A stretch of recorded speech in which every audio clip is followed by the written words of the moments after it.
Which of the following was Mahatma Gandhi's novel method of fighting against the British. कह रहा है कि British के अगेंस्ट में लड़ने के लिए महात्मा गांधी का सबसे अच्छा नोबेल जो मेथड था वो क्या था। आपके सामने चार ऑप्शन है। पहला ऑप्शन है कि ही used violent method of stone pelting. क्या वो चाहते थे कि पत्थर फेंक के मामला को शांत किया जाए? नहीं, ये तो ऑप्शन होगा ही नहीं। He used arsons to burn down government offices. ये भी गलत है, क्योंकि वो कभी भी नहीं बोले थे कि बिल्डिंग को जला देना है, ख़त्म कर देना है। वो तो इसके बिल्कुल खिलाफ थे। He fought with the principles of N I for N I. क्या वो आँख के बदले आँख चाहते थे? ये भी गलत बात है। वो लड़ाई झगड़ा तो चाहते ही नहीं थे, उनका ये तो आइडिया था ही नहीं। He practise open defence of law, peaceful demonstration, satyagraha and non violence. बिल्कुल ये सही बात है कि वो चाहते थे कि जो भी नियम कानून है उसको हम शांति के साथ डेमोन्स्ट्रेशन करके, सत्याग्रह का यूज़ करके, नॉन वायलेंस का यूज़ करके हम उस पर क्या कर सकते हैं, जीत हासिल कर सकते हैं। तो एक नंबर का जो आंसर होगा आपका ऑप्शन नंबर 4 क्या है, सही है। ऑप्शन नंबर 4 सही है। चलिए नेक्स्ट क्वेश्चन देखते हैं। ये वाला इसका ये सही हो गया। नेक्स्ट क्वेश्चन, एक सेकेंड। हाँ, what does satyagraha mean? Choose one from the following option. Satyagraha का मतलब क्या होता है? आपके सामने चार ऑप्शन रखा गया है, इसको बताना है। Satyagraha means use of physical force to inflict pain while fighting. ये तो गलत बात है, वो कभी भी नहीं चाहते थे कि फिजिकल फोर्स का इस्तेमाल किया जाए। दूसरा ऑप्शन क्या है? Satyagraha does not inflict pain, it is a non violent method of fighting against oppression. हाँ, ये सही लग रहा है, क्योंकि सत्याग्रह का मतलब किसी को दर्द देना नहीं था, ये एक नॉन वायलेंट मेथड था, किसी को चोट नहीं पहुंचाना था, किसी भी मतलब चीज़ से लड़ने के लिए। तीसरा देखिए, satyagraha means passive resistance and it is a weapon of the weak. क्या ये कमजोरों के लिए हथियार था? ये गलत बात है, ये नहीं होगा। Satyagraha was a racist method of mass agitation. नहीं, ये रेसिस्ट मेथड नहीं था। रेसिस्ट मेथड का मतलब था भेदभाव करके लड़ाई करना था। इसका ऑप्शन नंबर ये भी नहीं होगा, इसका ऑप्शन नंबर बी सही है। ठीक है, चलिए नेक्स्ट क्वेश्चन देखते हैं।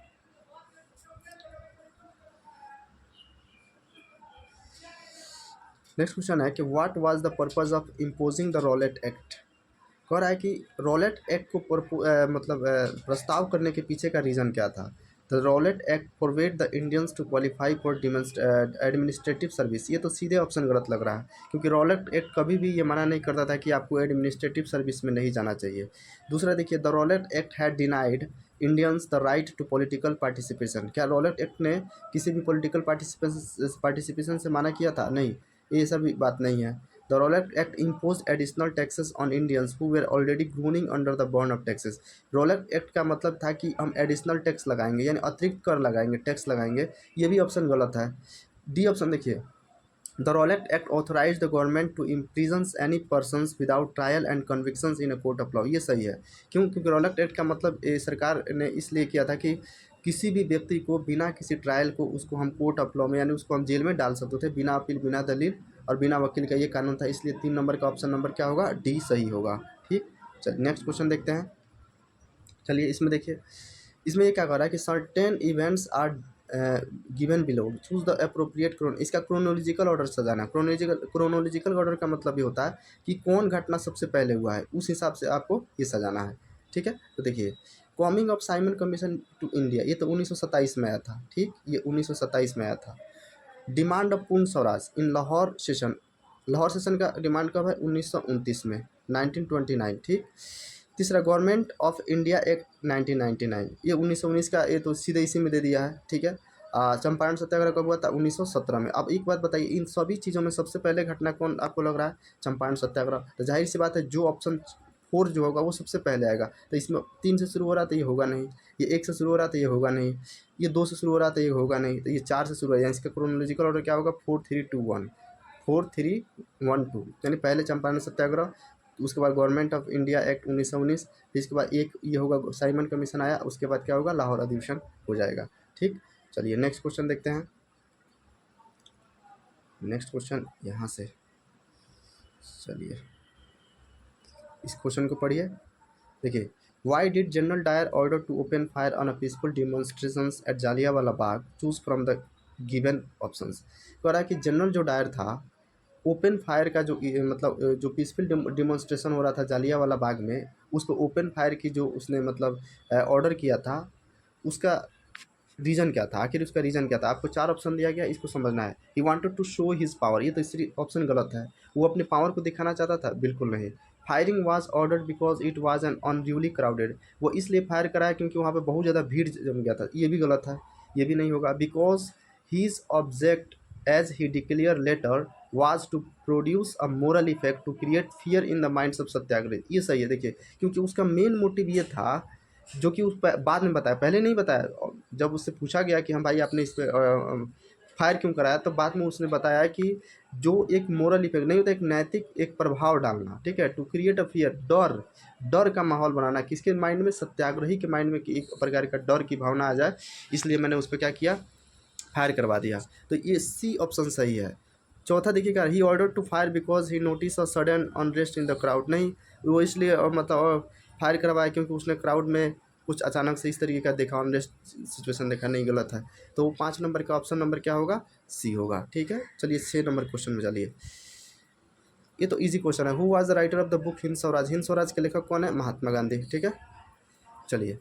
रविन्द्रनाथ टैगोर कौन किताब लिखे हैं, गीतांजलि। डॉक्टर अम्बेडकर जो है, आपको याद होना चाहिए, डॉक्टर अम्बेडकर, डॉक्टर अम्बेडकर कौन सभा का आयोजन किए थे, डिप्रेस्ड क्लास एसोसिएशन का किए थे 1930 में। जवाहरलाल नेहरू का जो बुक है डिस्कवरी ऑफ इंडिया है। ठीक है, तो महात्मा गांधी का भी इसमें पूछा हुआ, तो इसका आंसर हो जाएगा हिंद स्वराज। ठीक, अगला क्वेश्चन, खिलाफत committee was form in 1999 in the city of Bombay, है कि नहीं।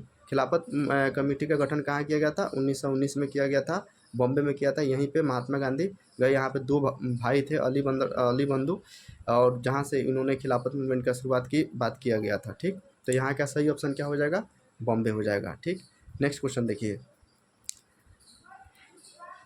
द नॉन कोऑपरेशन खिलाफत मूवमेंट बिगेन इन, देखिए नॉन कोऑपरेशन खिलाफत मूवमेंट कब शुरुआत हुआ है, जनवरी 1921, फरवरी होगा नहीं, अप्रैल होगा नहीं, दिसंबर होगा नहीं, जनवरी 1921, है कि नहीं। जान के खिलाफ मत जाओ, तो जान के खिलाफ मत जाओ, तो वही चीज़ है, जान के खिलाफ नहीं जाओ, तो जनवरी खिलाफत नॉन कोऑपरेशन मूवमेंट। ठीक, ट्रिक के साथ याद रखिएगा। Next question, which of the following was the reason for calling off the non cooperation movement by Gandhi ji, है कि नहीं। इन 4 ऑप्शन में आपको बताना है कि महात्मा गांधी ने नॉन कोऑपरेशन मूवमेंट वापस क्यों ले लिया। The pressure from the British government, British government का प्रेशर था, तो ये बिल्कुल गलत है। सेकेंड राउंड टेबल कॉन्फ्रेंस, ये भी नहीं है। गांधी जी को अरेस्ट कर लिया गया था इसलिए बोले थे, नहीं, गांधी जी, ये भी गलत है। डी में क्या होगा, चौरी चौरा, हाँ, चौरी चौरा इंसिडेंट हुआ, तो महात्मा गांधी ने क्या किया, नॉन कोऑपरेशन मूवमेंट को क्या किया, वापस ले लिया, आपको याद होगा। चलिए नेक्स्ट क्वेश्चन देखते हैं, 10 number question, Baba Ramchandra a sanyasi was the leader of which of the following movement, Baba Ramchandra किसके मतलब किस मूवमेंट के सन्यासी थे, ठीक है, लीडर थे। तो plantation workers movement in Assam, ये तो होगा नहीं। Militant guerrilla movement of Andhra, इसका तो ये भी नहीं होगा, इसके लिए थे, इसका कौन थे, अलूरी सीताराम राजू थे। पीजेंट्स मूवमेंट ऑफ अवध, हाँ ये सही है, पीजेंट मूवमेंट्स ऑफ अवध, आपको याद होगा इसी में अवध किसान सभा की भी गठन किया गया था, तो ये यहाँ पे करेक्ट ऑप्शन सी हो जाएगा, खिलाफत मूवमेंट होगा नहीं। ठीक है, तो 10 का आंसर क्या हो जाएगा, C. Who set up the Awadh Kisan Sabha, Awadh Kisan सभा का सेटअप किसने किया, अवध किसान सभा, अलूरी सीताराम राजू, ये बिल्कुल गलत है। जवाहरलाल नेहरू एंड बाबा रामचंद्र, हाँ ये सही है।